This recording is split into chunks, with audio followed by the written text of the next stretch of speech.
Hey everybody. It's Siobhan and Kent here. Another installment of the virtual Lemmy Run program. Today we are talking about injury prevention. So, there's this like crazy statistic about how many people who start a running program get hurt, and it's really high. Now, you can get hurt running. You don't necessarily get injured, right? When you start to do a program where you're doing like this repetitive use, right? We're not talking about like a broken leg usually. Sometimes people will get a fracture, a stress fracture. Correct. But we're talking about that stuff that happens as you're getting into your program. So usually what we hear, a couple weeks in, some people will say, my knees, shins, calves, hips, back. Ankle area. This has all been those bothering joints. me when I go out. Doesn't hurt when I run is always a really common thing that we hear, right? And that's typically because if something's going on in your body, you get out running, the blood flow gets going, and if it's an inflammation or something, that usually lessens with use. But then you'll hear, boy, it comes back later. So we always preface this by saying neither one of us are medical experts. We have no medical training whatsoever. We have a lot of running experience, and we have dealt with many runners, and so right. And we've had our injuries. Boy, have we had our injuries. So and we've healed from them. So that's, I think, the more important part, and we're still running. So I always say the body is a wonderful thing that if you give it a chance, it usually will heal itself. Oh my gosh, especially when it comes to injury. So I think I got my first injury when I started running. I had a stress fracture in my tibia.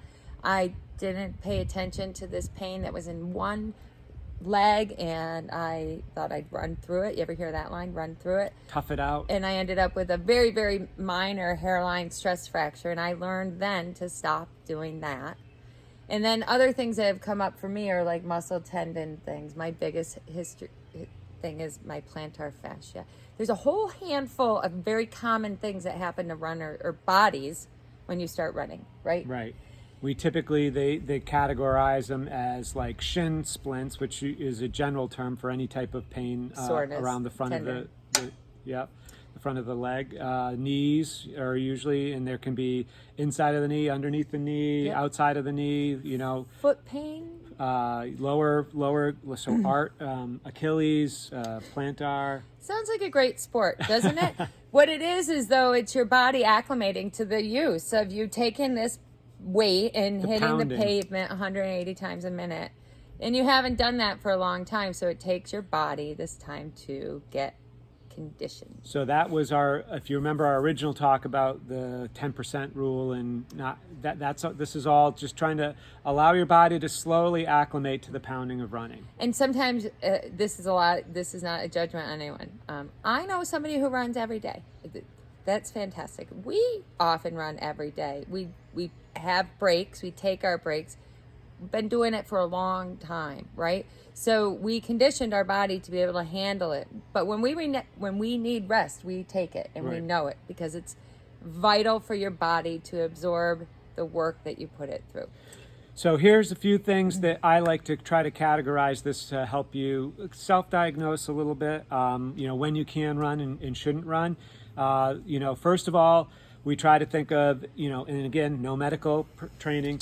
Is it structural or is it soft tissue, right? So typically if it's pinpoint pain, like you can feel the spot, like one particular spot, and you feel it all the time, that's usually a sign that it's probably going to be structural. Might be a stress fracture, might be a tear, a partial tear, anything along those lines, right? If it's a general area and it doesn't necessarily, maybe it might hurt more when you're running or less when you're running, and it kind of goes back and forth but doesn't have kind of the same amount of pain all the time, then that's usually a soft tissue, usually a tendonitis, an inflammation. And that can be treated a little bit differently. The structural one, you just have to take some time off and let it heal. Using it is only going to make it worse. Running through it thing it exacerbates a problem and tends to bring on other problems on top of it because you tend to compensate. Right. So that's the other rule of, can I continue to run or do I need to take time off?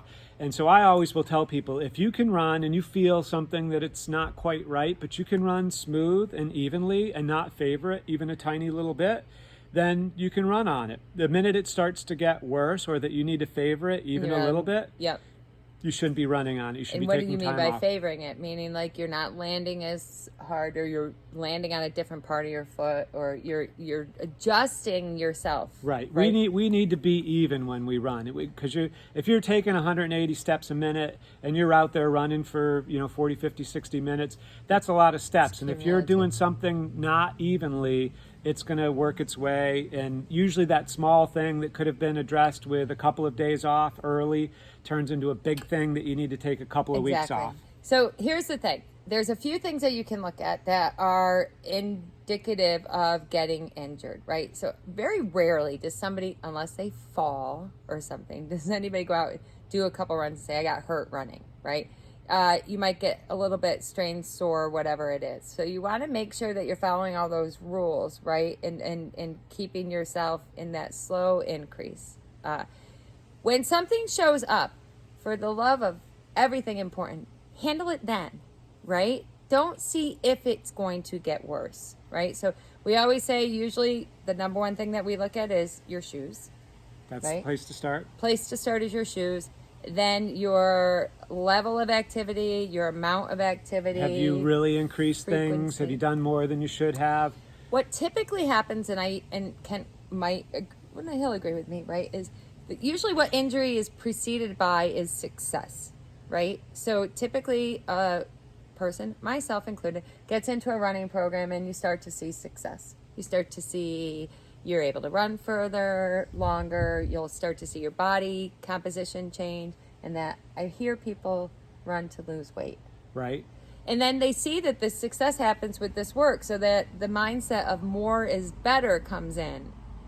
And that's not exactly the case. It's about being patient. And right? it's also, if you are at a level where you're trying to push yourself to be better, right? There's always this line that you're teetering on. If you push a little too hard, it's injury. If you don't push hard enough, you're not getting as good as you could. So, if you're in that area, it's a tightrope that you're walking about, trying to do just enough hard work and have just enough rest and recovery. But we're in this amazing season where if something is bothering you, you can cross train. You can get on a bike, you can get in a boat, you can get in water, you can do a lot of things that can supplement your fitness while you get rid of whatever it is that's bothering you. So the easiest thing that we're a big fan of the 2-day rule. Right. Take a couple days off couple early days as soon off. as something's bothering you. See Treat if it it. goes away. Check your shoes out. Treat it with the classic rest it, ice, compression, and elevation. If those treatments help, then you're onto something, right? If you treat it and it's still aggravated or something, Or getting then worse. go see somebody, right? Go see a physician, go see a sports medicine physician if you can. An athlete would be best because they usually don't tell you to stop running. Right. They try to help Unless you. you need to. Right. So, and there are times that you need to stop running. I've been there too many times. But I've gotten back, and that's what we're trying to tell you today, is there is a road back. Get a hold of it before it gets to be a monster, right? Once it's small, we are here. Send us a message. Again, we have no training all whatsoever. kinds of compression at the store for your shins, And for I your say knees, this, for your PF. If you walk into our store and you look at that There's wall, a whole section. it's a whole industry that is made for this because it's very common. So there are things that are used to support and treat this so that you can keep running. And that's Yeah. what we want to do. There's right? one thing, if you're going to be a runner, you're going to probably have some injuries to Yep. deal with. It comes with the territory. It's How just you a matter handle of them. managing them. Yeah, and then you learn a lot along the way. So we're here to help you if you have any questions along that line or anything else. We would love it if you guys sent us some more questions. We do another Q&A video. For now, we hope that you guys stay safe and healthy and happy. We hope we see you soon.